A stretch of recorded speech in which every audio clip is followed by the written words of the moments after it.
do we have everybody on there, Judy, that is supposed to be a part of this? Okay. All right. My dogs are welcoming you to tonight's to the October 13th, 2020 Yellow Springs Planning Commission meeting. Welcome, everybody. I hope everybody can hear me. First thing, would the clerk call the roll, please? Indeed. Doden. Here. Williams. Here. Curlis. Here. Green. Here. Thank you. Pallotta. Here. Also present are Solicitor Brianne Parcels, Planning and Zoning Administrator Denise Swinger, I believe Public Works Director Johnny Behrens, yes, is on, and Village Manager Josue Salmeron. Okay, thank you very much. The first thing I'm going to do is just briefly go over what tonight's agenda is going to be. In a couple of minutes, we'll review the minutes of the September 15th meeting. Then we'll have a review of communications that we've received regarding items for this meeting. We'll have, Laura, will you be doing a council report? Yes. Okay. And Josue will also have some announcements during the council report time as well. Then is a period for citizens' comments, and those are comments for items that are not on tonight's agendas. Then we will have 3 public hearings. The first is a conditional use application for an accessory dwelling unit at 1450 Pagosa Way by Jeremiah and Alice Gaddy. I hope I pronounced the name correctly. Second one is a conditional use application, Ted Donnell on behalf of Yellow Springs Brewery owners, Nate Cornett and Lisa Walters, for an outdoor patio area at the Brew Club's south location. And then our third public hearing will be considering amendments for Chapter 1242 of zoning districts and maps. Old business will include the stormwater and electric study results. Johnny Behrens will be talking about that. And we're going to be also beginning our discussion of parking minimums. Then there'll be new business, agenda planning, and eventually adjournment. So.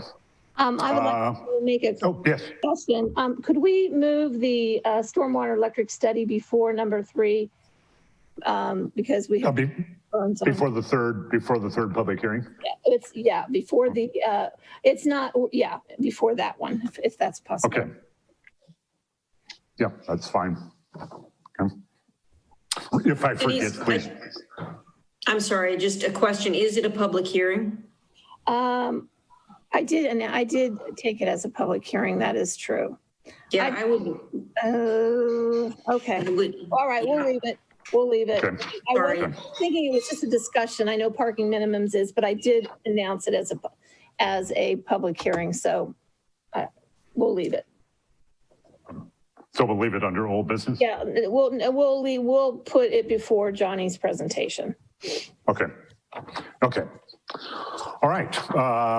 So first thing is to review the minutes from the September 15th, 2020 regular meeting.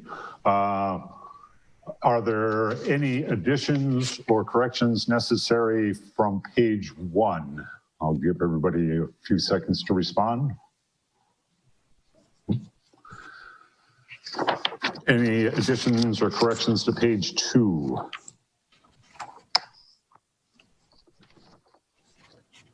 Page 3.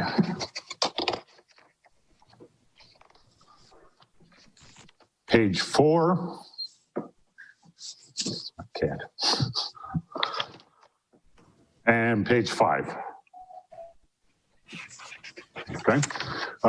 Seeing none, I'll move that we approve the minutes from September 15th, 2020. Is there a second? Second. Okay. Would the clerk call the roll, please? Yes, Williams. Yes. Green.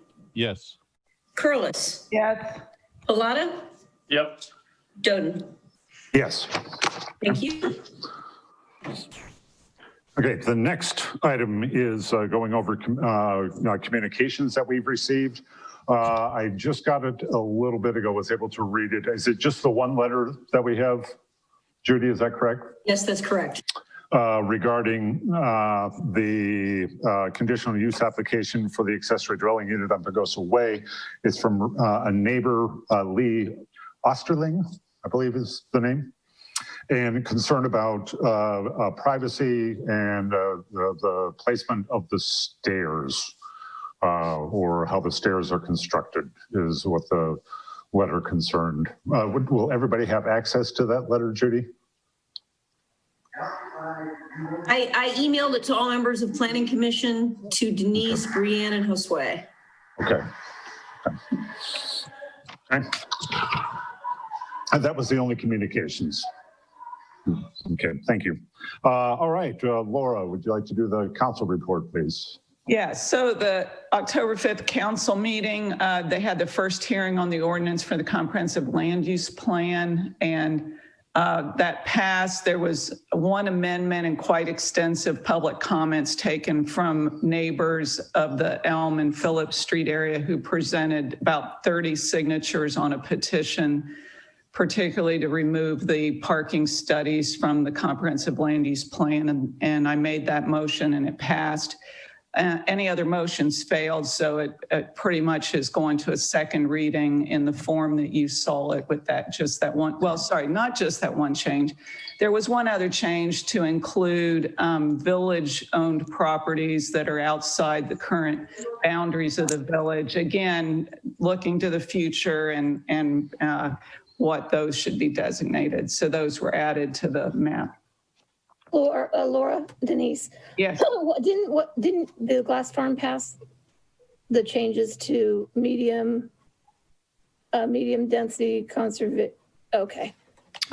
Judy, correct me if I'm wrong, but I think I went down in flames on that one too. You know what? I've got to check my accounts. I was just doing them today, but I actually think that Denise is correct. One of the others passed, but I got to check. I don't think the Mills Lawn School one did, but I did believe the medium density conservation development passed. Yes, I think that's correct. All right, that's exciting. So there you go. So turn up, the second reading is on October the 19th. The public is encouraged to make any final comments and there'll be a public hearing. Thank you. Yeah, then Josue. Thank you, Frank. I would like to add a little bit to what Laura said on the annexation of the village-owned properties that are outside of the municipal corporate limits. Those properties are essential to our infrastructure. They include the well field location, which is our water source area, and it's part of our water source protection area. The other two properties that were included in the motion that was passed in the first reading of council on the comp plan include the Sun Farm that's located off Route 343 and Ellis Pond Park. I've got a quick update. In the previous Planning Commission meeting, I presented on the proposed resolution to extend utilities out to the property on the south side of town that's formerly known, or that is currently known as the Struan property. Council did pass that resolution to extend utilities, and that sort of sets the stage for a future annexation of the property. That's going to come before council in December for a first reading and a second reading in December. So the council will be hearing that ordinance to annex the 33 acres that are currently in the township, also known as the Struan property. I've got two other updates related to grants. Johnny Behrens may touch on this later on in his presentation, but I'll preface that with the grant solicitations that we're pursuing. We've submitted a grant application for the Ohio Public Works Commission for a redoing the stormwater sewer system that runs right behind Dayton Street. While this may not be a planning commission item, it is important that you're aware because that's been an ongoing issue for businesses in Dayton Street. We were able to trace the issue back to the 1960s. So it's been a known issue and we're hoping to address in the coming in the coming years. We're also pursuing a grant with FEMA, and this is for the Building Resilient Infrastructure and Communities program. This is to improve our electrical grid system. It's specifically tied to what Johnny's talking about from the study that we recently had done on the status of electrical grid and what we need to do to ensure that we have a reliable, healthy electrical grid and what we have in the works to address that. So I'll let Johnny touch base on that, but my updates are that we're pursuing those 2 grant opportunities. Thank you. Okay. Thank you. Thank you very much. Okay. Yeah, we'll go on now for the period for citizen comments.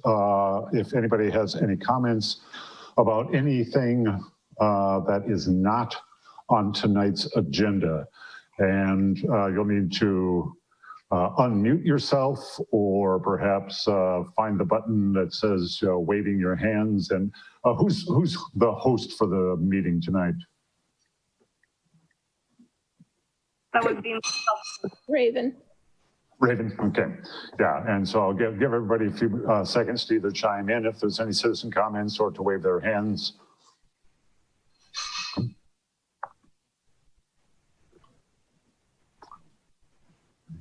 Does not seem to be any citizen comments tonight.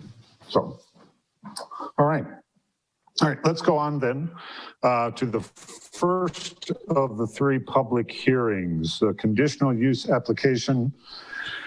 Jeremiah and Alice Gaddy submitted a conditional use application for an accessory dwelling unit at 1415 Pagosa Way.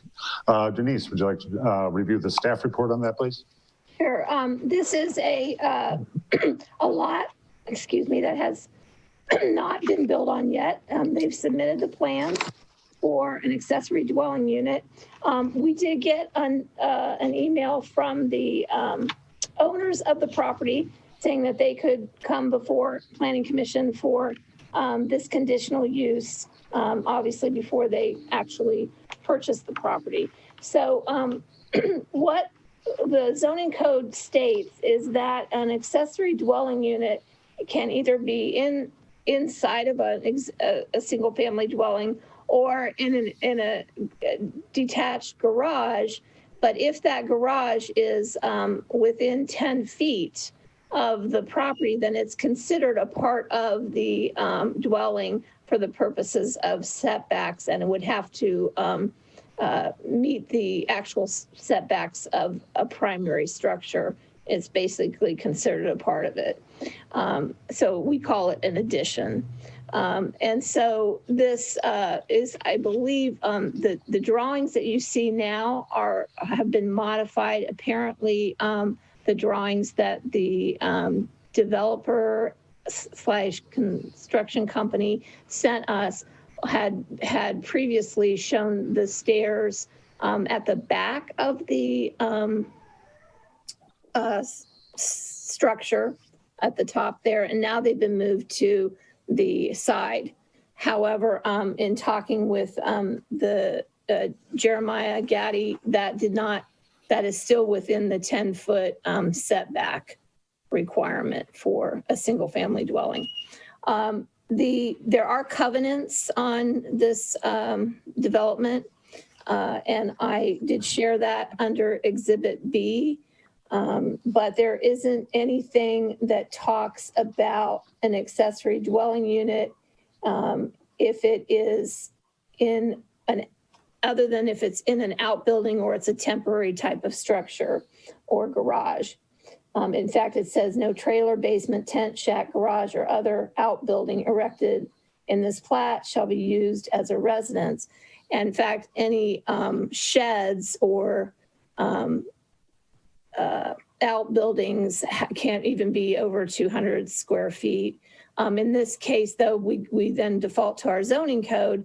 And because it is actually, I think in this new plan, it's about 2.5 feet with an attached breezeway. So it'll be in the upper part with the garage at the lower level. And that's pretty much it. And I believe it meets all the requirements for lot coverage, for setbacks, And I did talk with the neighbor who did have some concerns, especially about short-term rentals, transient guest lodging, and did indicate to them that you have to come back to the Planning Commission for a separate conditional use hearing if you wanted to use it for transit guest lodging. And also, did state that one of the requirements in the covenants is that they form an HOA, and they have not done that. So, if they form an HOA, they can make some further amendments. And that's it. Okay. Do any members of the Planning Commission have any questions? Denise, could you clarify the issue with the stairs? Are the stairs on the back or the side? On the side now. They're on the side now, and that meets all the requirements? It's still, yeah. I mean, what you have in your packet, it's on the back. Yeah. It's been moved to the side, but it's still within our setback. Okay. And the neighbor didn't like them being on the side?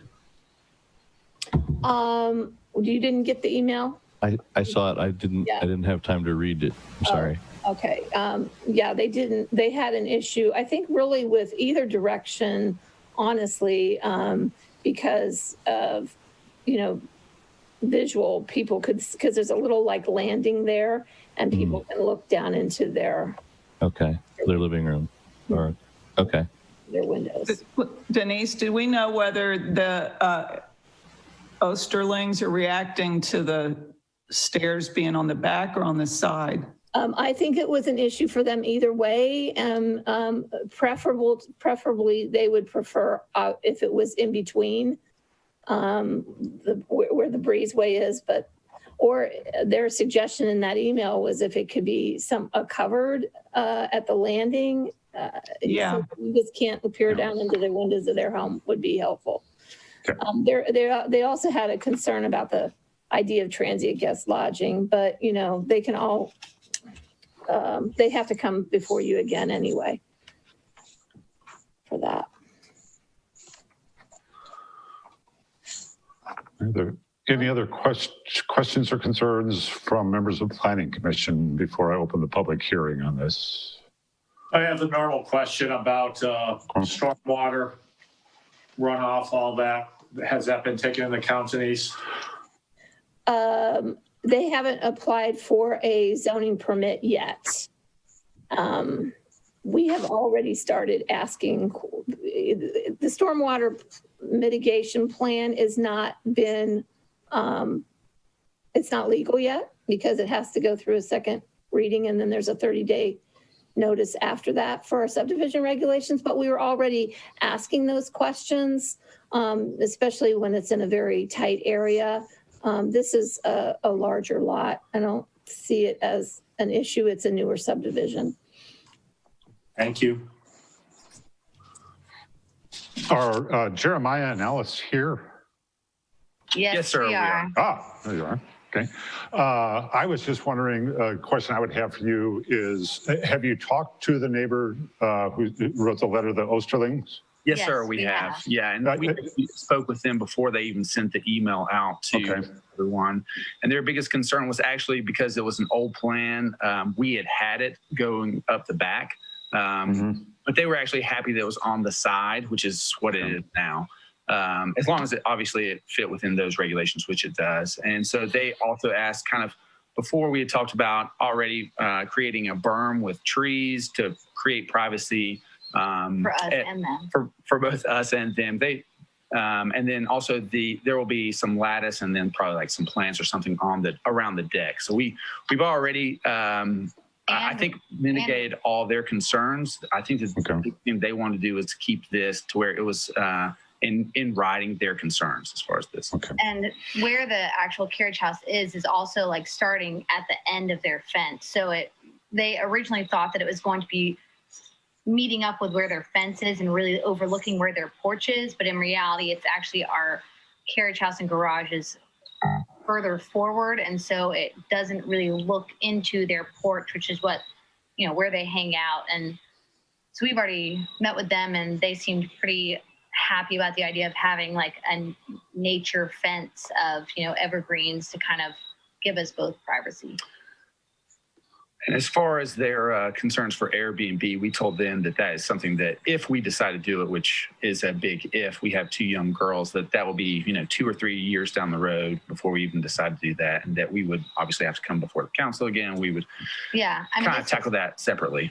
Yeah, it's mainly just so that we can have friends and family on the off. I mean, especially if Jeremiah gets deployed again, this will allow me to have a place where my family can come and stay and be supportive for me and have their own separate place to be away from me and the kids, but also allow us to, have our space too. Okay, so you guys seem like you've been communicating with the neighbor, and at least from your end, it feels like concerns have been addressed. Our understanding is that it's definitely been addressed and mitigated. I assume that if they if they had any other concerns, hopefully they would have reached out to us. We actually shot an email to our entire neighborhood to kind of explain because, obviously people just see conditional use hearing and they don't really understand what that is entailing. And so we wanted to make sure that everyone knew what we were doing and the reasons that we were doing it. And we've had nothing but positive feedback so far.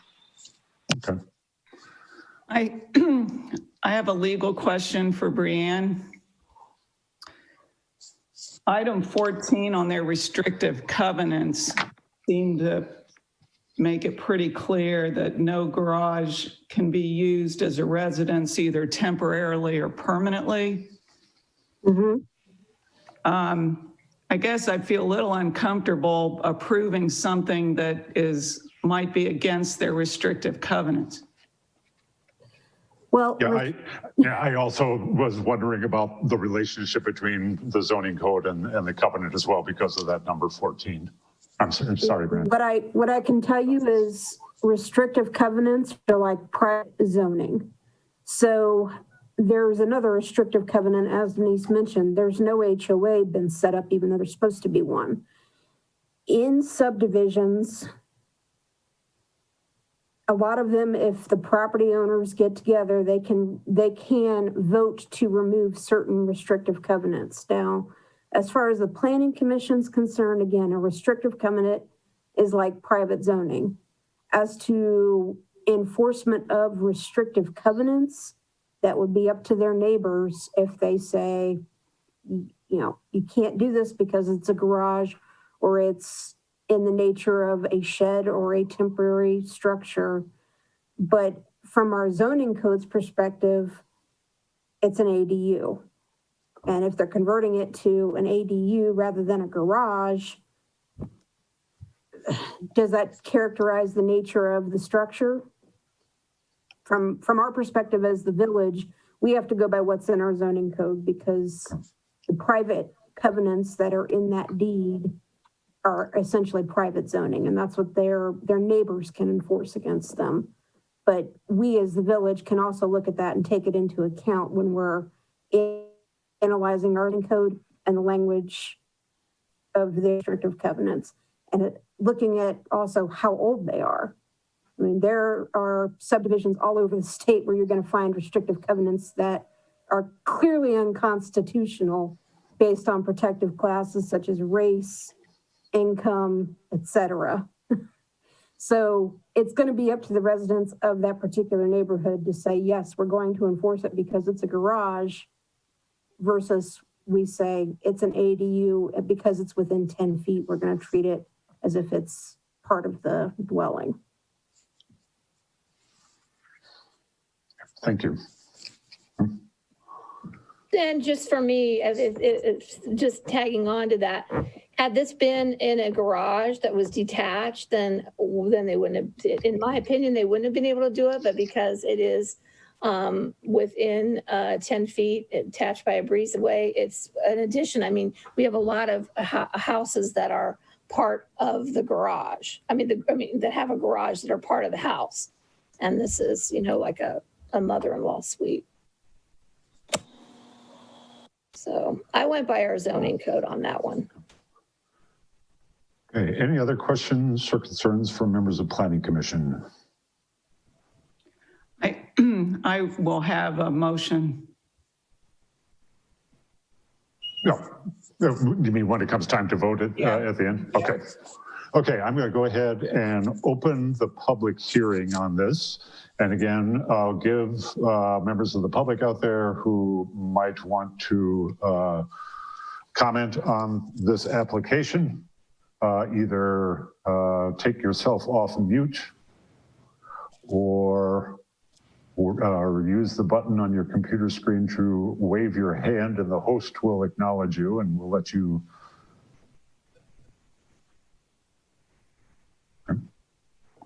Give a few more. I'm sorry, I can't find my button. This is Patti Bates. I would like to speak. Okay, thank you, Patti. So I want to speak in reference to the concern that Laura brought up about the restrictive covenants here in Birch 3. I would put forth that the restrictive covenant, that particular part, doesn't apply to this because it's meant to apply strictly to the garage area. And this is actually an ADU built above the garage. So as a person who lives in Birch 3, I would interpret that particular restrictive covenant as not applying in that to this particular application, because it's an additional unit above the garage space and not part of the garage. Right, it's not converting the garage to a dwelling space. Correct. Right. Okay.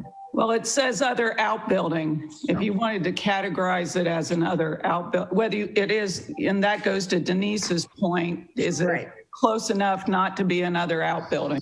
Right, and I would agree with Denise's interpretation on that as well. Thank you. Okay. Thank you, Patti.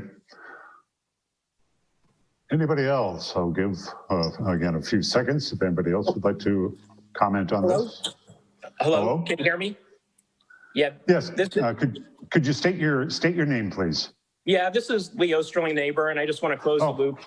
And it's sort of consistent with what Jeremiah and Alice both said. We've reached out, we had some concerns. We reached out and talked with them throughout the week.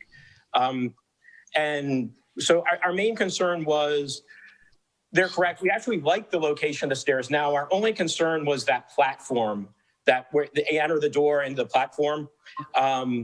Just right now, that basically looks down into our bedroom and sort of living room area, like directly from above. That is correct. We did like their idea of building like a tree line fence to help give us some privacy there. But we recognize that it might take a little while for that tree line to get up to the height. So what they said is correct in terms of if there would be something just on that landing, like a lattice or something to prevent it so that people aren't like hanging out on that porch landing, looking directly down, that would sort of obscure the view from looking directly down into our bedroom, living room, patio. That's going to be difficult for us to mitigate. So that was our only simple request is, could something like a lattice be considered just to give us that privacy on that one side? And that would be independent of which side the stairs came up. But we actually like it where it is now better than where it was on the previous drawing. That's true. And we appreciate them working with us to hear our concerns. And that was really our only one. I just wanted to make sure I had it documented for now because the adjacent lot beside us is for sale. And I want to be consistent. That's the same feedback. If they decide to build a carriage house, that I'm going to give them. So I just want to say like, while I didn't, you state a concern now and I don't lose my footing to state that same concern later, which Jeremiah and Alice have worked with us to mitigate. And that's all I got. Okay, thank you very much, Lee. Anybody else? Wait a couple of seconds. Okay, not hearing anything, so I'm going to go ahead and close the public hearing and bring it back to Planning Commission. Laura, what were you considering or? Oh, you're muted, Laura. I move we approve the conditional use application, but put in language that our approval is based on our zoning code and is not to be interpreted as commentary on their restrictive covenants. Did you want that motion to include a condition of that lattice or not? Oh, good idea. And to add the lattice or other type of structure to provide privacy in the direction of the Osterling property.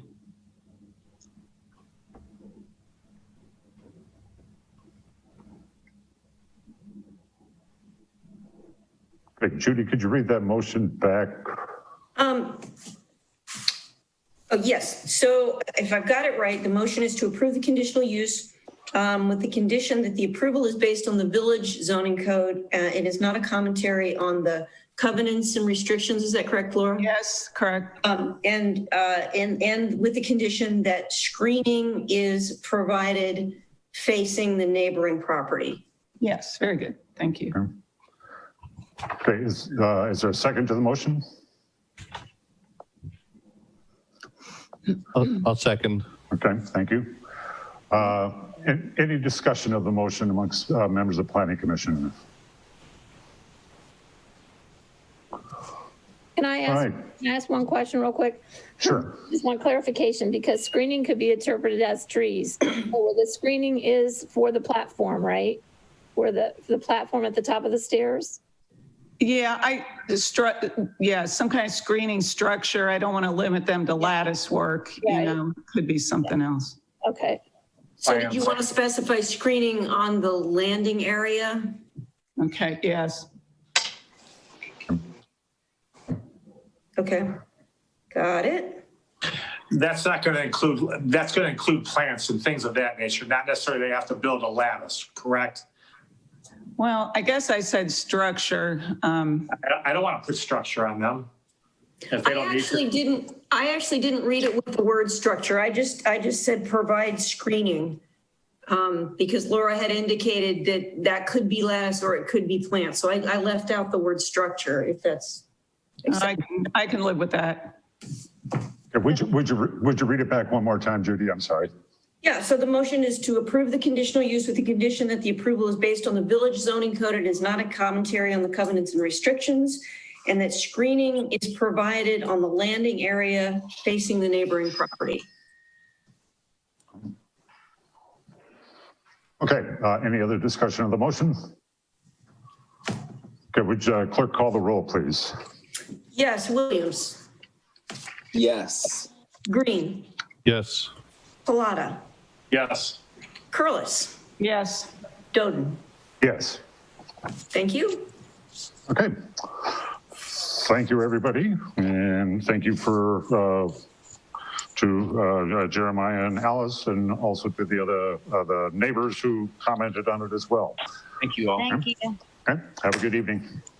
All right, we'll go on now to the second conditional use application. It's by Ted Donnell on behalf of Yellow Springs Brewery owners, Nate Cornett and Lisa Walters, submitted an application for an outdoor patio area at the Brew Pub's south location.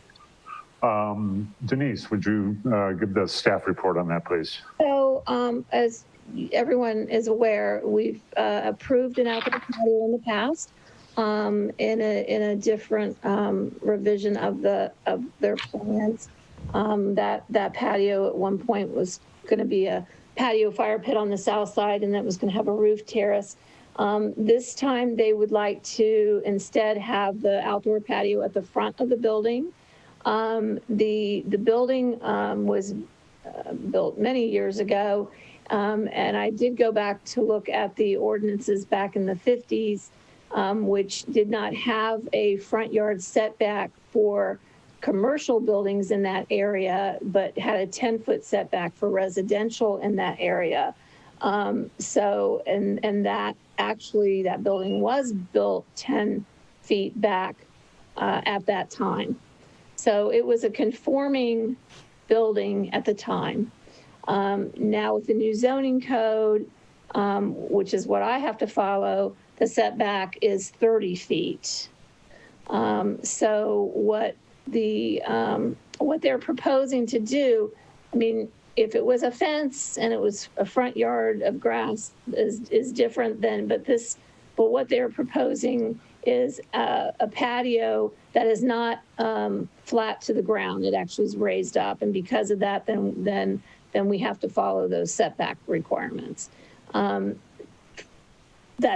want to come tonight, make a presentation. This is an area of town that's in our overlay district. I think it's great to have this property fixed up. I mean, it was, as you know, pretty much had no use for many, many years sitting there. But I have to deny it based on the fact that the setback is literally going to be 4 feet from the property line, about 8 feet or so from the actual public path.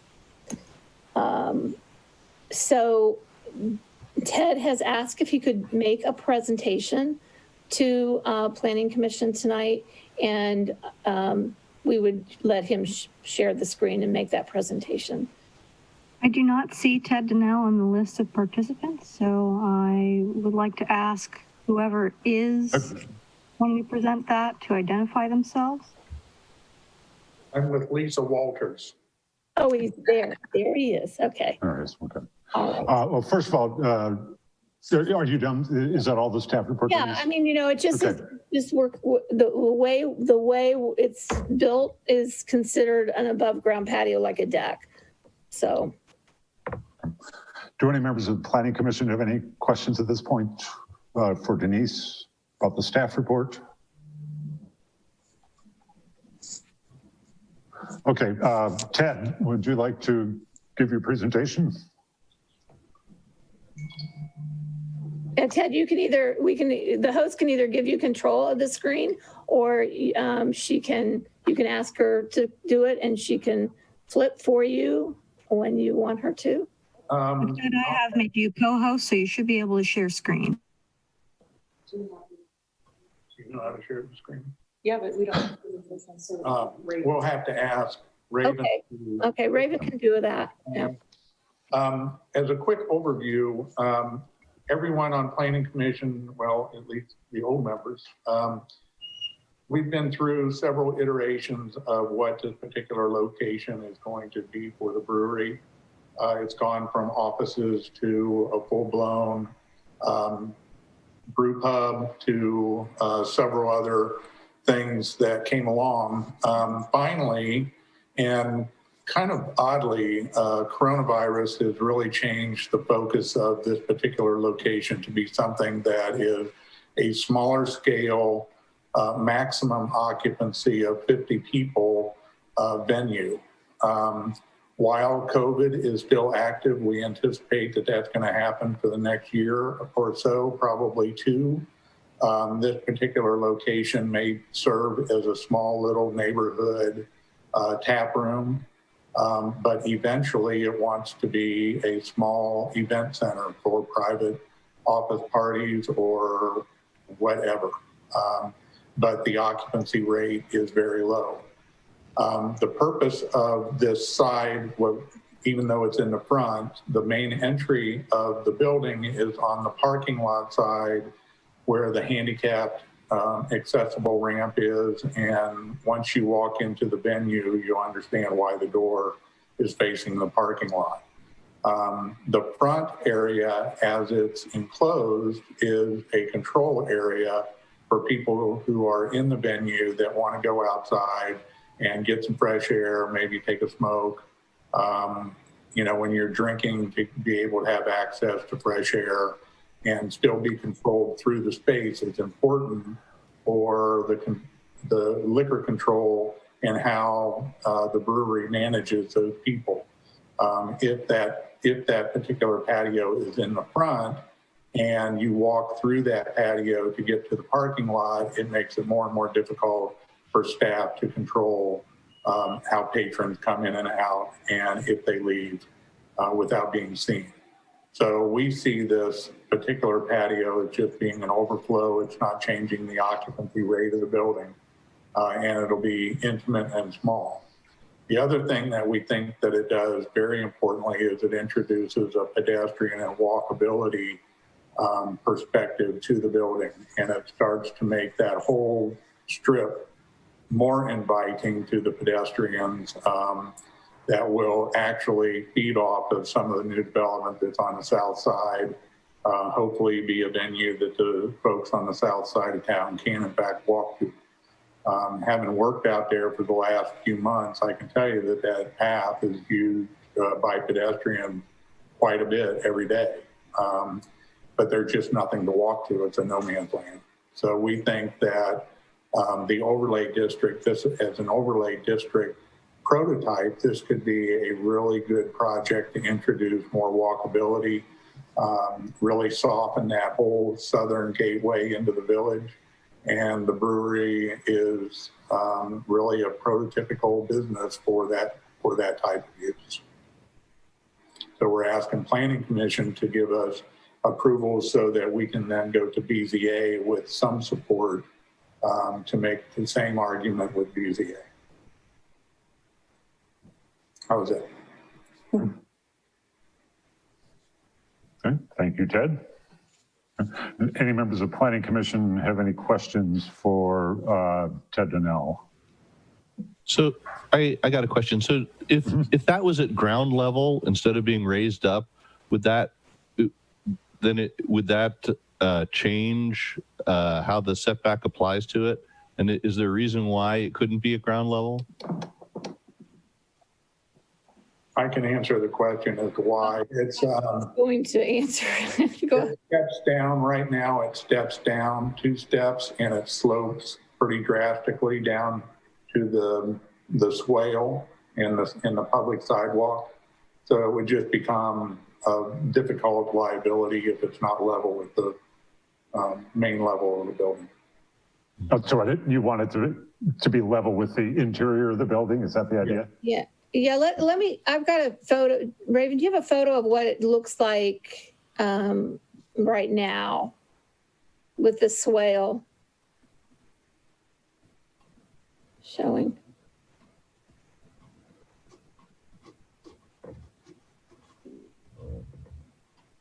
Raven? Oh, yeah. Oh, sorry, you're muted.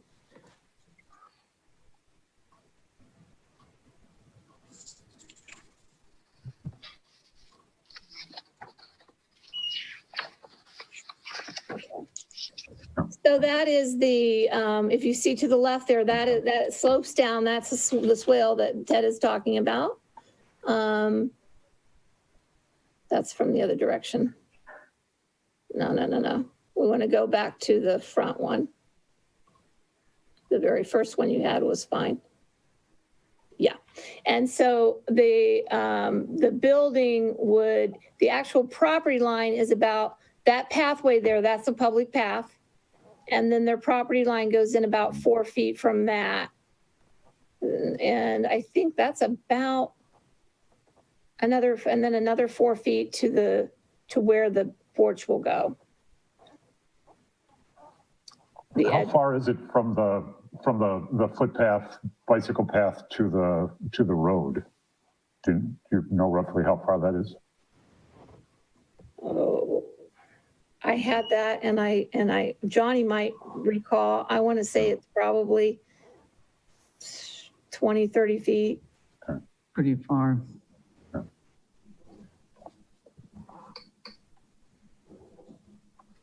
You can see the width of the truck is about 6 feet. Wow. So, you're, 6 trucks wide, 30, a little more than 30 feet. And it's not going, I mean, their property is before that. That pathway is the public pathway. Right. Yeah. Okay. Any other questions, any members of the Planning Commission? Is this patio going around also by Village Automotive? Does it extend past the building? No. So it's just on the west side of the building. Yes. Correct.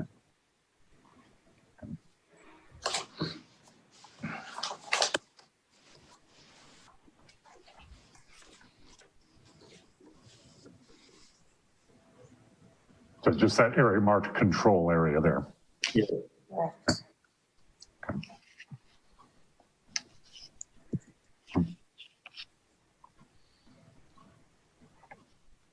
right. Any other questions or concerns from any members of the Planning Commission before I open the public hearing on this? I think I have one other question about the food truck. Is there any issues with the location of the food truck, Denise? Is that everything's cool with where it's at, located up front on street level, basically? The only question I had was I didn't know. I don't think that the actual parking lot extends that far out.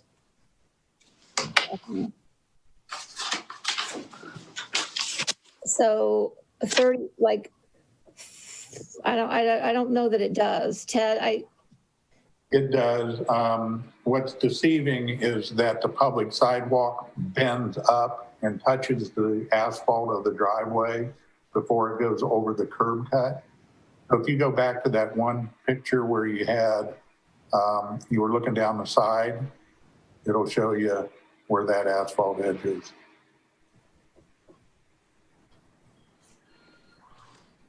But we have no intention of extending that asphalt edge. Oh, okay. Oh, okay. yeah, I see. Yeah, see that, like the parking area. Yeah, that's kind of like the driveway entrance in, right? Yeah. Yeah. Yeah. Going. Okay. Yeah. Okay. That's where it'll be.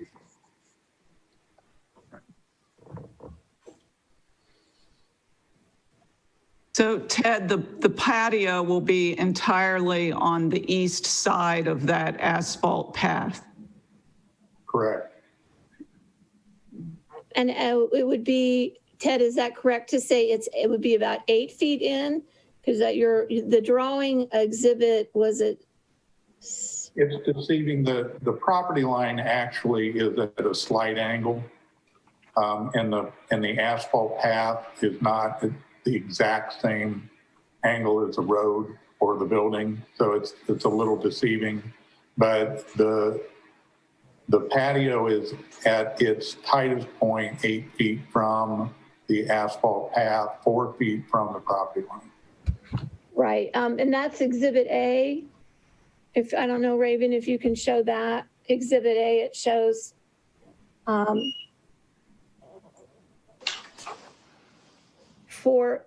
it's very hard to tell, but it's 4 feet to the property line and then 4 feet to the actual outdoor patio.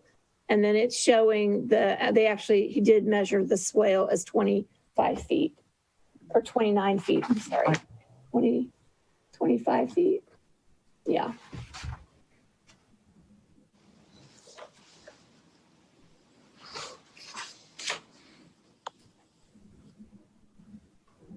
Any other questions or concerns? Okay, I'm going to go ahead and open the public hearing. And so if there's any members of the public out there, any neighbors who would like to comment on this, again, please either raise your hands or unmute yourselves and speak out, and hopefully we'll be able to hear you. Give everybody a few seconds to chime in.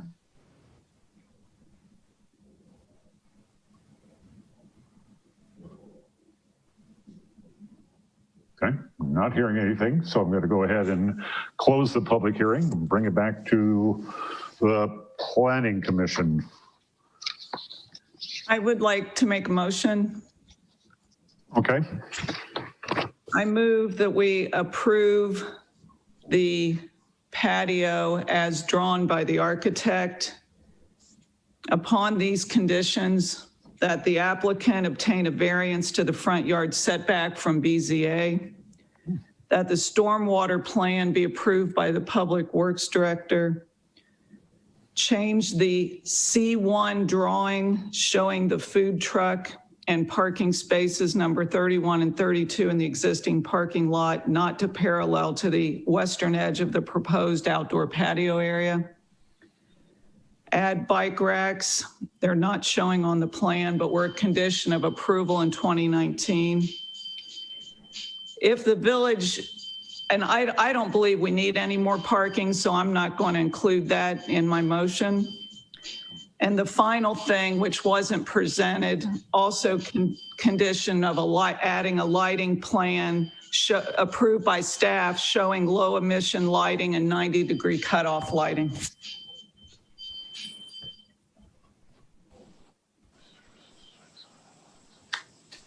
And I'll give Judy a couple of seconds to get that all down. Could you read that back to us, Judy? I have a question. I'm sorry, Judy, you're muted. Is the truck a permanent fixture, or is that just showing where it would park if it's there?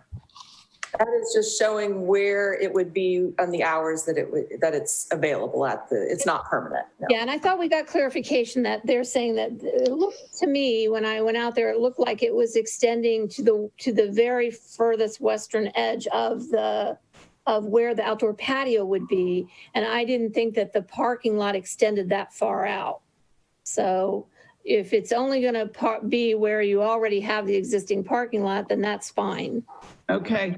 So, because I was just going down through the staff recommendation, so I'll strike that one. Strike that part. And then I also wanted to mention that the last one is it is already a that lot is a parking lot. I mean, a parking asphalted surface.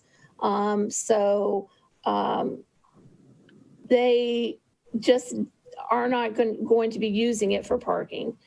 So that's the only thing that staff wanted, was just that if they determined, if we started to, see where they're parking in Dollar General or they're parking in somewhere else, if it's really packed there, that they would, if staff starts getting complaints about it, we'd want them to open that up for parking as well.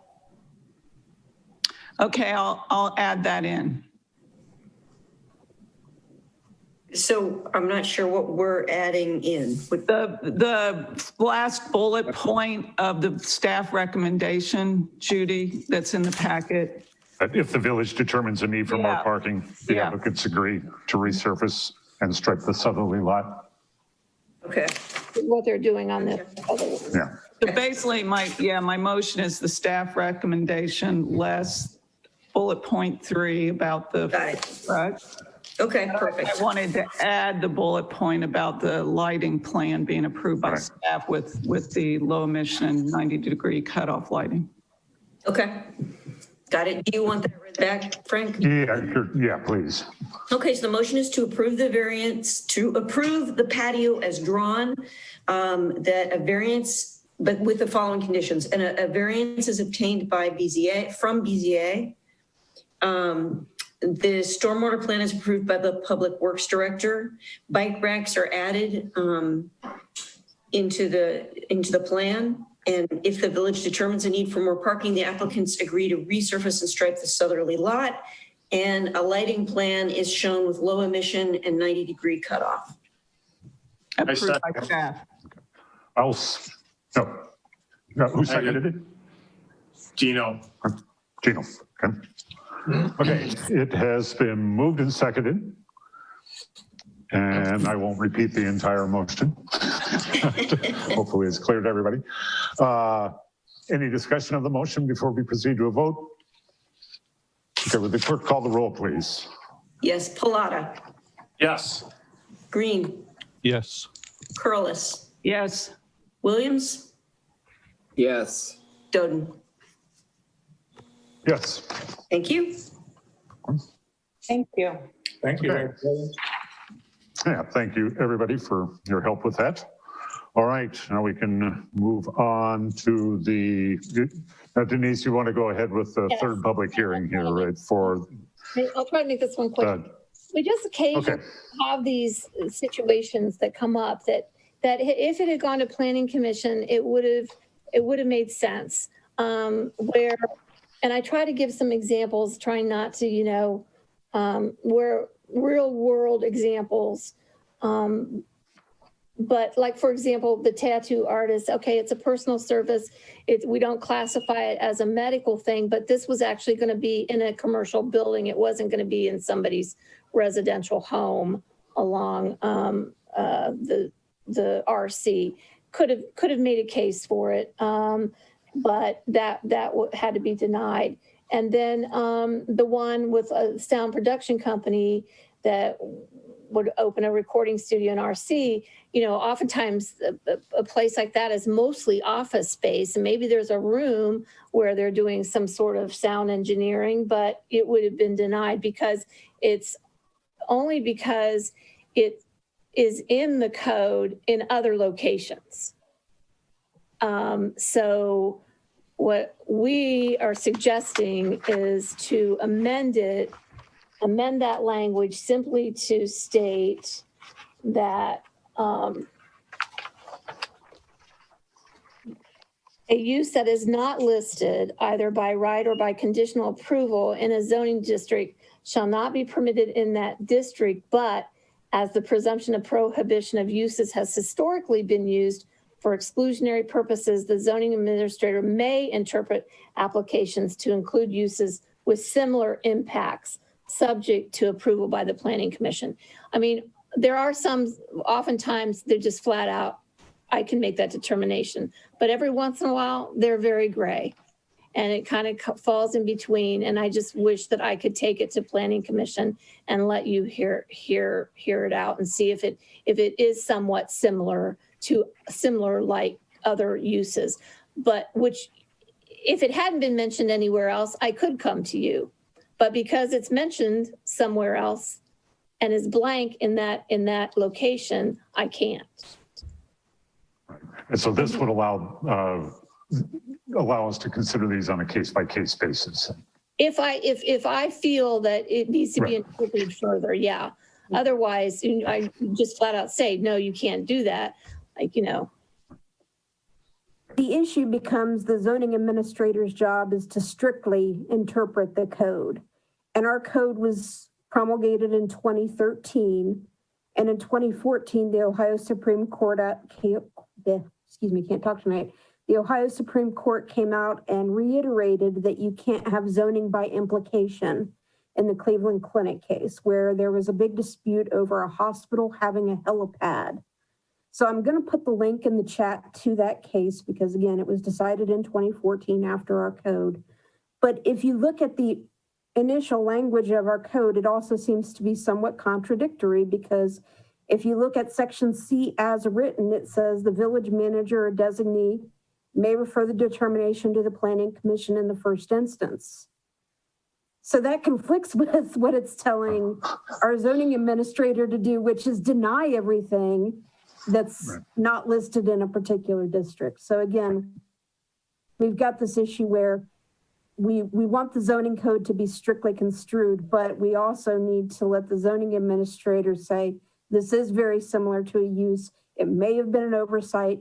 And you look at things like 10 years ago, no one considered medical marijuana as a land use because your zoning code is not something you want to set and forget. So there will be uses that come up, as she already gave you some real world examples where they do need to be coming to the Planning Commission on a case-by-case basis. So I'm going to put that link in the chat, but that's why we're suggesting to make this change to 124206. Thank you. And I like the presumption of prohibition. I mean, I think that's a good place to start and then having it as a conditional use here. Any other questions or concerns, any members of the Planning Commission about this? Okay, I'm going to go ahead and open a public hearing. So if any members of the public would like to comment about this proposed change to section 1242.06, please, unmute yourself or electronically wave your hand.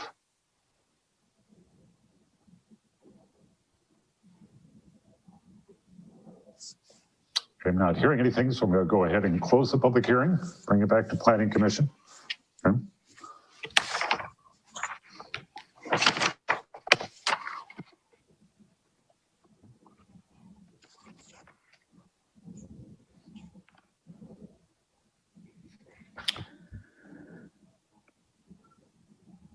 right, would somebody like to make a motion? I'll move we recommend this ordinance to Village Council. Okay, I'll second that. Any discussion on the motion? Okay, Judy, would you call the roll, please? Yes, Curlis, Yes. Green, Yes. Williams, Yes. Halata, Yes. Doden. Yes. Thank you. Okay, thank you, everybody. That gets us through the public hearings. Now, the next item is the stormwater and electric study. Is that right?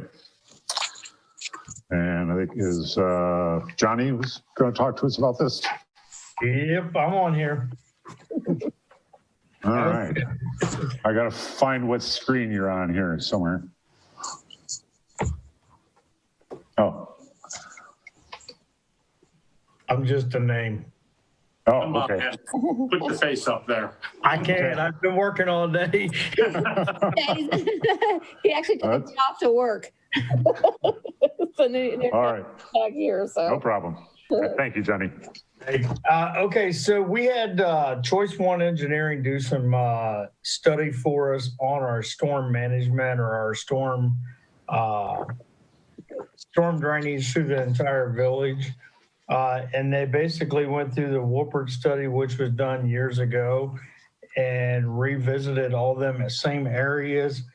There's a lot of stuff that needs to be done, and we have got to try to tackle it the best we can. We're tackling small projects as staff and small jobs, but when it comes to the larger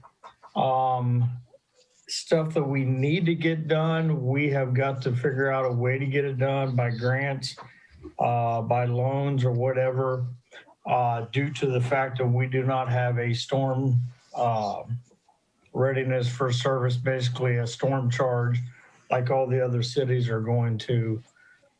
So what we do on the storm side comes out of the general fund budget. So we have got some major problems. One Josue talked about earlier. It runs from Winter Street to Walnut Street behind all the businesses on Dayton.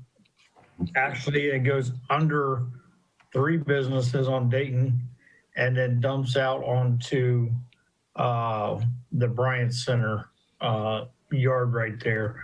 It is a laid up limestone, no mortar, no nothing. It was probably put back in the late 1800s, and that is failing faster than what we care to admit to right now. Like Josue had said, I found either Denise or I found that this was proposed back in 1962, if I'm not mistaken, trying to get it replaced back then. And here we are 50-something years later, still trying to attack the same job. But I am confident with the staff that we will get this done in the near future. It is similar to the same one, if you guys recall. We had one fail and caused a sinkhole in the right-of-way at Nipper's lot. It was the same thing. It was a laid-up limestone that dumped out into a 42-inch storm drain. This dumps out into a 24. So once they go, there's no repairing them. We did make a minor repair behind the laundromat. We replaced one of the signs that they used for the cap, to be honest with you. So we need to get on top of the storm. What Choice One has done is I've taken them around to some of the high water areas that give us problems all the time, Rice Road, Horton Road, Dayton and King. If you remember, there used to be a big puddle of water on the corner there all the time. Rice Road, we put a riser lid on it. There was one on Corey Street that was causing backup. We replaced it this year. So we have been knocking small projects out of the way, making room for the bigger projects when the grants become available. So one of the issues I want to bring up is the wetlands at Glass Farm. We walked it with Tecumseh Land Trust. We've walked it with the Greene County Engineering. They're going to be working with us, but we are creating problems on the north end of town because we're restricting water flow. So we need to figure out how to be able to allow the water to flow a little bit better so we don't erode the banks of the people on Fairfield and on Northwood. So we're working with Tecumseh Land Trust and with the Greene County. Ken, Denise, do you remember what Ken's last name was? Ken Middleton. Ken Middleton, he's working with us. We actually walked from Dayton Street all the way to Polecat and walked that whole area. So we're trying to get a game plan on that one right now. As far as storm, we could go on for days, but the one thing that I would highly recommend is Planning Commission taking consideration everybody that's building an addition, building new houses, changing use, that they are required to mitigate their own stormwater, and they got to take care of it on their own properties. That will free up some more room into our system to be able to handle some of the water that is overloading us. The rainstorms that we're getting now are none like I've ever seen. So I don't know if you guys got it last night, but in Xenia, I bet I probably got about 1.5 inches of rain in about 1.5 hours last night. So as far as stormwater goes, I would think that we're probably going to talk to Choice One, see what some more better projects that we can do at a cheaper price. And if that means cleaning out some swells or making them deeper to hold more water, to buy us more time, that's probably what we're going to wind up doing. Well, hopefully, Johnny, you know, the ordinance, the second reading of the ordinance for the stormwater regulations are supposed to happen next Monday. And, you know, those two areas that you mentioned, Rice Road and Orton, are that estate street design that we're not going to have anymore unless, you know, we are assured by the developer that it's not going to be a maintenance issue for the village, and the calculations that are done by our independent civil engineer prove that it can work. The one on Orton right now, I had a cost engineer done, I think it was $290,000. And we have been using Choice One, and Choice One and us come up with a different plan. Right now, we're about $4,500 into it, and it seems to be working. Oh, wow. So we're fingers crossed that it's going to be able to resolve and do it, because the next alternative is about $300,000.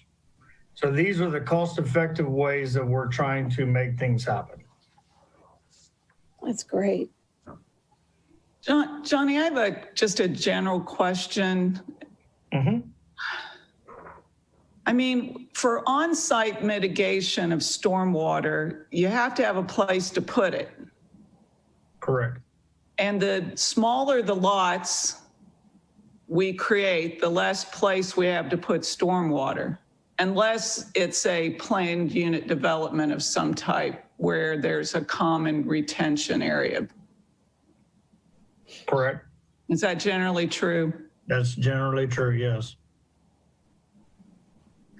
So therefore, we have done this, it's been about a year now. We did it on North Walnut. There was a house that wanted to be built, or an accessory structure, and we worked with them to put in some French drains with some gravel and some trench drains to where it would slow the water, it would retain the water in a short ditch and allow it to seep out slowly versus running on the ground and running to the neighbors. And we've done the same thing on Pleasant. And it seems to be working, but I agree with you that the smaller the lots, the problematic, especially if they're really small lots. Right. Thank you. So do you have, anybody got any questions about the storm study? Nope. Okay, let's move on to the electric study. Electrical. Okay. So they are bringing this to council Monday. The GPD engineering will be presenting at council. I'll hit on a lot of the highlights.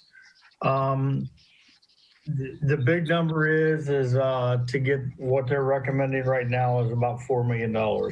But we should be looking at doing a engineering study with Dayton Power and Light to see what it will cost to bring us some more power, because we're running out of power pretty fast. And being in the 1970s, there were more people in the town, and you would think that we would have got a lot smarter. We have actually created ourselves more of a problem because everybody's got smart devices. Everybody's plugging in everything under the sun, which is using up a lot of power. Right now, with everything that we gave them, they're predicting that we could put about 275 to 350 new homes at about 1,500 square foot before we're maxed out. That has no commercial, like if we was going to develop out there at Kreska or at Gateway Bull, not Gateway, that got changed. Springsway Boulevard. It got changed. Springsway. Springsway.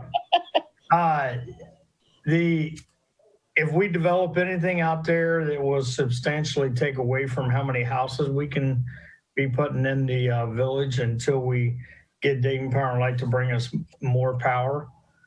I'm scrolling down through here. The switching station, there's a couple things that they're wanting us to look into. Number one is getting it away, getting it underground. We have some large pine trees that was planted next to us, and they are problematic.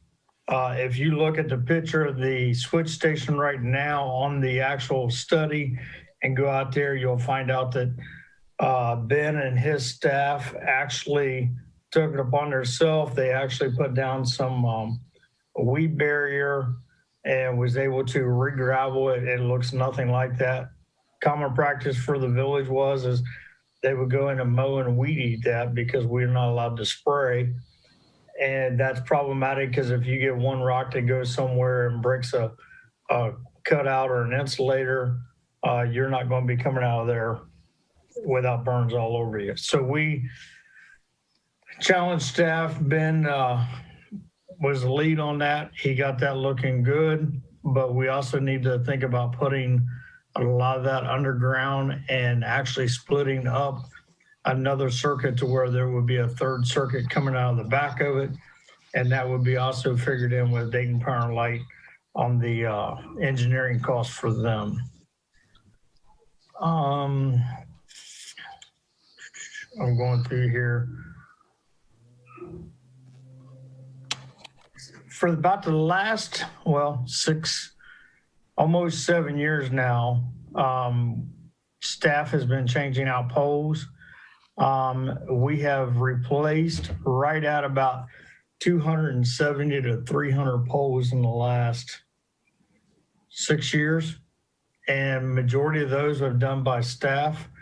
And we still have, I think Ben told me the other day, he's still got 21 left from the initial study that we had done by Alamon for replacing bad poles. And actually, we're starting on the cycle again next year. We have to have them inspected. So we're actually going to split it up. We're going to split town up into 5 sections and do about 300 to 500 poles of inspections a year. That way we can have an inspection every year and we can attack that 300 to 500 poles. Hopefully it's 10% or less. So you figure, you'd have 30 poles to replace. The cost for like I said, we need to get with Dayton Power and Light engineers and have them see what it's going to take to bring us more power. One of the big things is Josue mentioned earlier about us putting in for a FEMA grant. And that is if we lose one circuit right now, if we lose the West Circuit and it's down for a little bit, we cannot actually pick up the whole entire village on the East Circuit because the wiring is too small. So GPD would recommend putting in a larger loop, which is a larger wire. That way, if we have a problem on one circuit, we can hit the bypass, feed everybody on the East Circuit or on the West Circuit, whatever circuit's down. That way, we can pick everybody up on one circuit. So we have applied for the FEMA grant.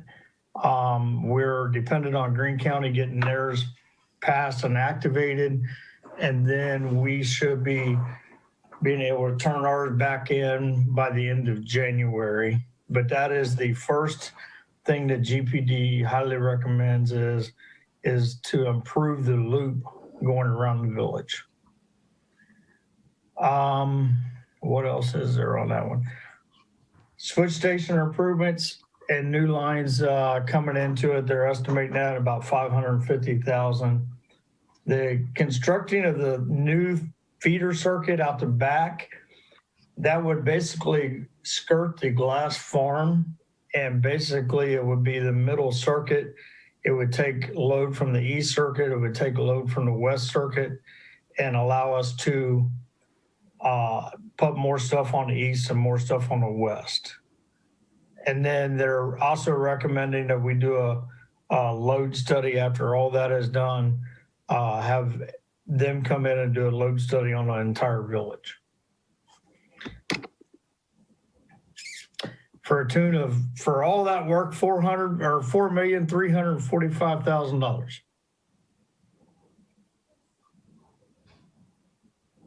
Questions? Are you going to write the check? I was actually looking for planning commission to write that check.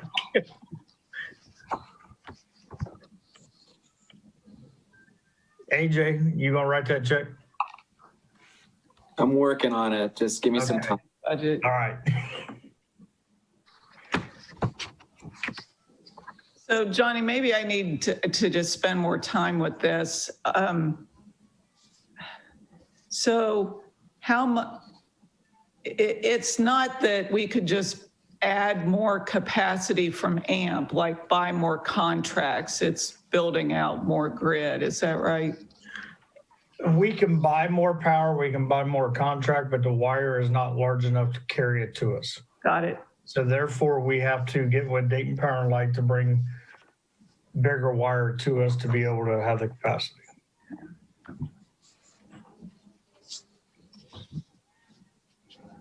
So, hey, Johnny, does this all have to be done at once, or are there parts of it that are more important than others? That's what they're recommending, that they don't do it all at once. We do the loop first while Dayton Power and Light is engineering and trying to figure out the cost to bring us larger power. Okay. And Johnny, there's probably no way to build ourselves out of this with solar, for example. Like if we magically could get a third of the village to put solar panels on their roofs. Well, I would say that what we've done has helped because we got, 75 or 80 people to put it on there. But what that's going to do is help us in the peak demand. Yeah. Unless we can put a 10 megawatt somewhere, I don't see it happening to help us get out of this predicament, because Cresco has the largest facility in town right now, or the largest power user. And if another one comes out there like them on that commercial site, then we're talking about maybe 200 homes that before we're maxed out. How much power does the village solar field on the west end of the Glass property, how much does that generate? 1 megawatt is 4% of our portfolio. And did you just say we need 10 megawatts? Well, to even give us a breakdown of anything, you would need at least 10.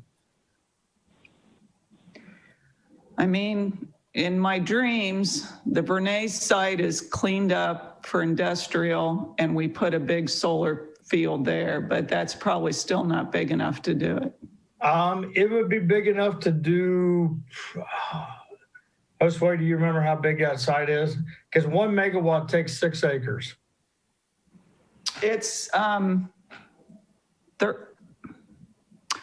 I know that the northwest corner is 5, there's a non-legacy part of that that's 5 acres. Isn't it something like 25 acres? I would have to look. So there's a couple parcels. I'm doing the quick math here. The 2 parcels on the north and the south side are a little over 9 acres. And in the middle parcel, another 1.6. So that's 10.7. And so you'd be stretching to get 2 megawatts out of it. 13. And Laura, I've had the conversation with Ed from Vernay Laboratories about turning the brown field to a green field and solar farm. So we've, Ed and I have discussed the project, and Vernay's open to doing something, but they want to get through the statement of basis plan, and then they'll entertain a conversation around that. So we've spoken about it with the Environmental Commission subcommittee members, and Johnny and I and Denise have entertained the conversation with Vernay. So Johnny's got a couple other ideas on solar energy production, including one that we are working through right now in its conceptual process, and that's creating a canopy right here at the John Bryan Center that would double as an energy generation project, but also create somewhat of a shelter space, and that would directly assist us in having outdoor space under COVID. So be a covered space, and we're thinking about the basketball court. But to Johnny's point, I think we need, this is the economy of scales. We need something significant and something local to be able to offset the peak demand. Because even if we do have all those homes, a lot of more homes being powered by solar power, we still need to be able to provide power during peak demand. And that's what Johnny's looking to be able to resolve. Johnny, I don't know if you structure the conversation in this way, but one is to properly balance the load distribution among the 2 circuits. So if we properly balance the load on the circuits, we can afford to temporarily lose a circuit and be able to sustain or provide the power to the entire community at its peak demand. So that's one issue. And also the larger wire, increasing the capacity will help our distribution and build resiliency in the system. If you guys can imagine, the majority of our wire in town right now is about the size of a mechanical pencil. And what it's supposed to be, the size to carry, if we put both circuits on, would be the size of probably between $1.25 and $1.50. And we're trying to ask that little wire to carry all the load.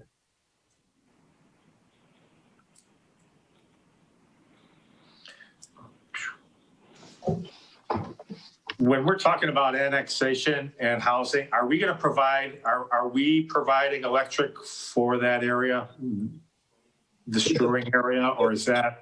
If the property is annexed, then it would allow us to provide electric to those property, which from as I mentioned, as I reported in the past, that it is a good revenue opportunity for us to be able to provide all of the utility to that development. If Dino, if your concern is, do we have enough capacity to be able to provide that development?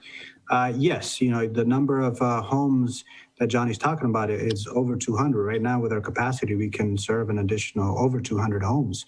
Right now that project and in its current concept is 138 homes. So there's room for over 70 more units in that area. And with the work that Johnny is planning ahead in terms of improving that capacity, we could do more than that.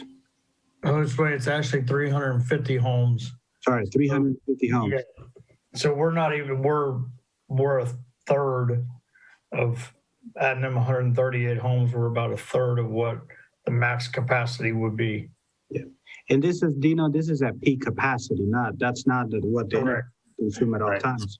We have to plan for peak capacity, and what, I hope that you're not overly alarmed by the 350 home figure, but Johnny's certainly being proactive and thinking long-term. Should we have another Cresco type business? What kind of capacity we need to be? I've taken the step that the administration is not going to be a barrier or ability to respond to the business need or business demand or electricity demand. We are not going to be the barriers of being able to attract businesses, good paying jobs like Cresco and others, and the economic opportunities that we could have as CBE. So we have that on our radar, that we know that the CBE, there's been goals over the years to attract more businesses for that space, and businesses that speak to the Yellow Springs value and pay good jobs. And so we want to be prepared to be able to provide the power demand or meet the power demand of any business that could come there. And part of that process is doing exactly what Johnny's proposing here. We're planning ahead and making sure we are improving the system. I've been taken aback that I am coming across report from the 60s of infrastructure improvement that should have been done, and they just haven't been done. There are sanitary reports that I've seen from as recent as 2010 and later, that simple things like changing cleanouts and cleaning sanitary lines would have made improvements to our systems, and they just didn't get done, and Johnny is getting them done.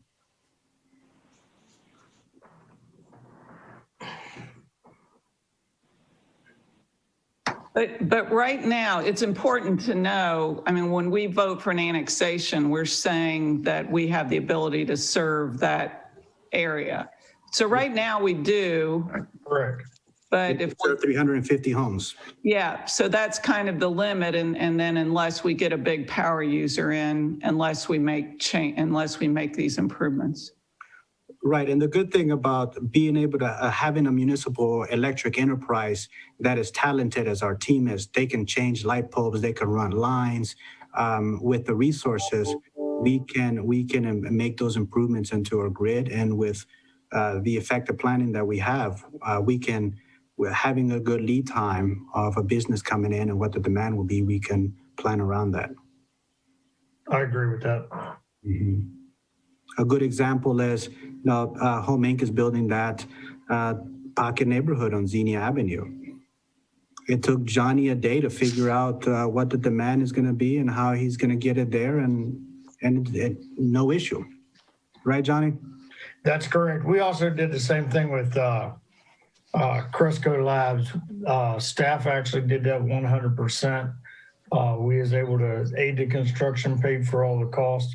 But actually, staff did that during normal business hours, and we was able to maintain that. Mm-hmm. Well, I want to talk to you more offline, Josue, just about the next wave of residential small power producers, and then just this community also really favors solar, and I would love it if there's a way to build ourselves out of this predicament with solar, but maybe there isn't. Well, there are ways. Battery backups can help alleviate that peak demand. Johnny and I have talked about it and looked at communities that are buying battery packs to supplement during peak demand, or be able to transition when solar phase out. As the sun sets, there's a surge in power demand as folks are switching over from solar to the grid, and there are strategies that we can deploy to help in that transition and meet the peak demand. Well, let's talk about that. I look forward to it. We want to be the greenest. We are already the greenest community in the AMP, among the AMP Association, and we can be leaders in renewable energy for communities our size. So we are eager to deliver on those environmental goals.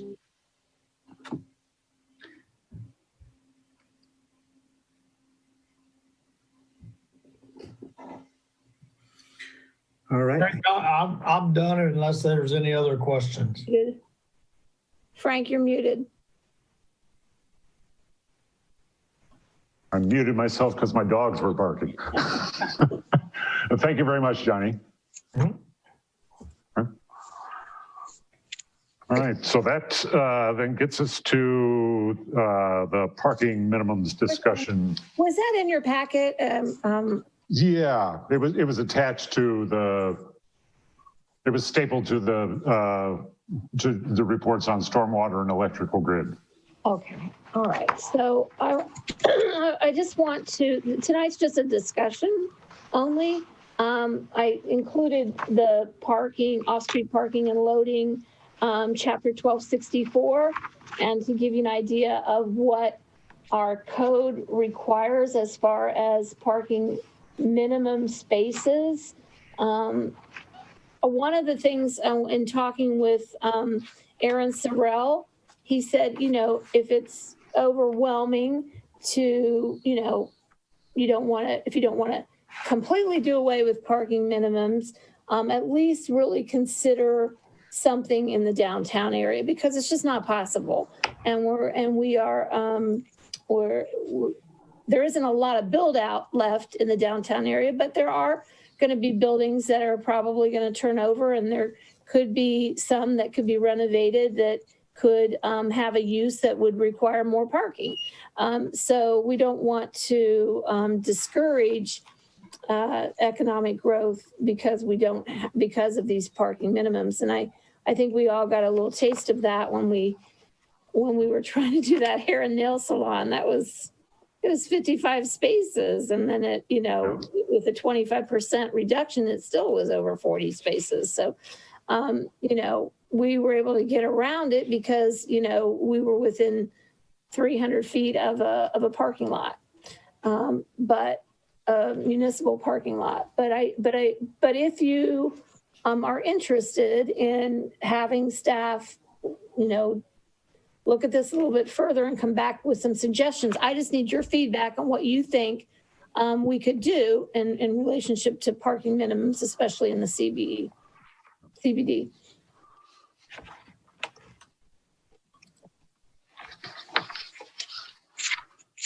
Do you just want to eliminate parking minimums in the CBD? I mean, I do. I mean, we could maybe come up with some alternatives. Although, you know, a lot of communities will have, like, instead of a parking minimum, they'll have a plan for, or maybe they have they'll share a lot with somebody else who who's someone who uses it during the day and they're going to use it at night. But I don't really think we have that. We don't have that. Yeah. So, I mean, I'm inclined to at least eliminate parking minimums in the central business district. It seems to make sense. So I'll bring something back to consider. Yeah, I think so. Okay. And just so Planning Commission knows, people forget the village did a really good job in the last couple administrations, really mainly Patti Bates, I think 2014 on, you know, we've added 69 spaces to the downtown. So people should not forget that. I personally I've said this before, on the busiest day, I have to park 1 block away from downtown. I mean, I don't find it to be a big problem at all, but I know people perennially complain about it. It's just, yeah, I think that we have a lot of parking, and I think there's some opportunities that'll come up to expand it as needed, especially if the what I'm calling the Walnut Street part of the business district gets developed. Oh, and on that point too, the school superintendent, Josue, would love a conversation about, you know, no one's ever approached her or the schools about on the weekends using the back parking lot of Mills Lawn as a public parking lot, like sign it and get information. People might use it who know it's there, but she says nobody's really approached her about using that. I'll follow up with Terry. I know that they are used for special events. And on the note that you mentioned about the 69 parking units, we've added over 70 parking spaces, and that was just in 2019 alone, not from 2014 to 2019. These were added in when I arrived in August and September. We added those 75 parking spaces. So that's as recent as a year ago. Johnny did a great job at reconfiguring both those lots, and he's got a couple ideas, additional ideas that we can enhance parking assets without taking any green space offline and disrupting any neighborhoods. That's awesome. Okay. Thank you, Denise. All right, I'll bring something back. Thank you. That'd be great. Okay. Anything on new business? I have the training scheduled for Thursday for Planning Commission and BZA members. Oh, great. Short Zoom session. I hope you all got the memo regarding ex parte contacts. We've got a lot of big projects coming up that are probably going to go to one or either or both these. So it's just kind of a refresher as far as ex parte contacts and ethics for board members. And if you have any questions after that training, of course, you can just give me a call or shoot me an email. Did we already get the Zoom link on that? You did. I just can't remember. I believe you did. You did. Yeah, I sent everyone an invitation. If you. And that's what's. I just have to go back through my email. It's okay. You should get a pop reminder if you've got Outlook, because it'll give you a reminder on that day. But I can resend that. And what time is that again? 2 o'clock Thursday. Thursday, Gotcha. Yes. Okay. Day after tomorrow. Right. Thank you very much. Right. All right, agenda planning, amendment to weed ordinance. I have listed here. We've got an amendment to the weed ordinance to look at that was worked on again. I know you've looked at this before, but Environmental Commission has added some additional language to that. We also have a transit guest lodging application that's come in. There is, what else do we have? There's something else I can't think of right now. But those are, So we at least have one conditional use. I'll have the parking minimums. Raven, can you think of anything that I may have forgotten? I don't have anything up on the board, just the draft of the weeds ordinance. Not that I can think of either. The only conditional use application we've received at this time is the one you mentioned. Yeah. Okay. Well, but it's early, so that'll probably change. Oh, yeah. Oh. Denise, do you want to give them a quick heads up about what we're dealing with the alley that was vacated so long ago? We can't find the record of it. Yeah. So, or I can do it. Yeah, you go ahead because go ahead. Okay, so in 1855, Oakwood Addition was platted, and there was an alley that was vacated. Greene County did not require surveys back in the 50s and 60s to actually be filed and kept by the county offices. So at some point, this alley was vacated. It's showing on all the engineers' GIS maps that it's vacated, but private property owner contacted us because Greene County's saying, no, it's not. And we're going, yeah, it is. It's showing on deeds, maps, etc., but we can't find the actual ordinance vacating. And because it was done sometime prior to, we think, 1872, it may have been done by deed rather than ordinance. So we have found out what tax map will accept, but because it was prior to any statutory procedures going into place, we may have to basically take something to Planning Commission or Council to say this alley has been vacated. We're acknowledging that it's been treated as vacated for more than 100 years.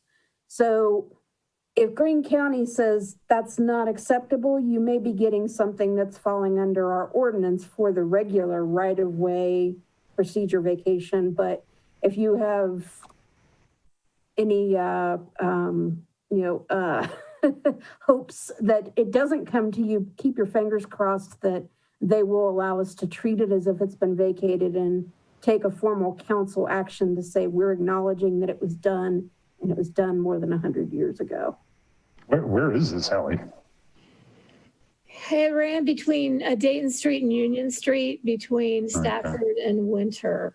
But it, even the pins show that it's the alleys, the pins for the property owners on Dayton and Union are sharing the alley. Brianne found the Sanborn fire map from 1872 that showed where the schoolhouse is, that doesn't even show the alley there from 1872, but showed it on the both sides of it. And so it's just that whole strip. So right now, Raven is getting people to come in and sign on a petition, all property owners along there, that they're fine with the fact that we're just going to try to do this as a resolution and just send it to council and bypass the ordinance process, because the ordinance process is lengthy. It has to come to you, and then it has to go to council, and it has to have a first and second reading, and then it has to wait 30 days after that. It could be January before we'd be able to actually legally consider it. Which doesn't make much sense for something that was already done. We just don't know where the record of it being done is. So hopefully you won't see that one. Right. All right, anything else? No. All right, I will make a motion that we adjourn. Second. Okay, it's been moved and seconded that we adjourn this meeting. Judy, would you call the roll, please? Oh, Williams. Yes. Curlis. Yes. Green. Yes. Pallotta. Yes. Doden. Yes. Thank you, Rance. Denise, I have a quick question for you. Could you hang around for a second? Thank you, everybody. Yeah, everybody. Thanks. Thank you. Bye.